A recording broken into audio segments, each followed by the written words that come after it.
The Aventador SV is an Aventador that is more and less. More horsepower, 50 of them. Less weight, 110 pounds. A little less time to 60, about a tenth of a second. And more RPM to the red line, another 150 on the clock. The result is the fastest production Lamborghini ever, and they got there with tuning and tech.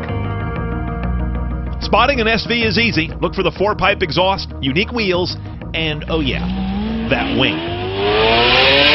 Aventadors in general are no Ford Super Duty. They're already light cars, already full of aluminum and carbon fiber body panels and structure throughout. So where did they find another 110 pounds to take out of this thing? What they did was put more carbon fiber in around the body components. They also took out the head unit. No nav, no radio, no audio system unless you really beg for it. Carpets? No. The seats, they're really church pews, are carbon fiber shells with almost no accommodation. You can move them back and forth, that's it. You'll feel the rivets under your butt.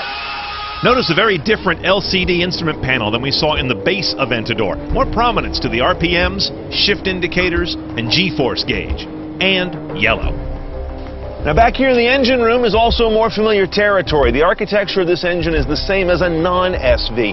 6.5-liter V12 with direct injection, dry sump lubrication. What you're missing is any kind of blower or turbo. They don't do that in this engine room. However, you do have a lot of tweaks to the breathing. You've got a variable intake system. You've got a variable exhaust system. And in between the two, you've got a differently curved variable valve timing system. All of it about getting air in and out faster, and that's where the numbers get better.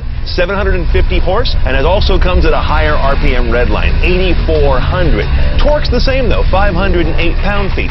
That's okay, it's still plenty. And all of that goes out through kind of an interesting transmission, where many supercars use a DCT, an automated dual-clutch manual gearbox. These guys use a SCT. Instead of ping-ponging the power through two clutches, they ping-pong the power through multiple shift rods. Hence, it's called an ISR, independent shift rod technology. And thanks to that big wing out back, all that power delivery turns this car into a rocket on the road as opposed to putting it in low Earth orbit. 0 to 60, 2.8. Shift times are around 50 milliseconds. That's nipping at F1 territory. Going the other direction, all SVs have big carbon ceramic brakes standard. They haul this car to a stop from 60 in less than 100 feet. Okay, if I got to put this guy into a single phrase, it's this. One sinewy SOB.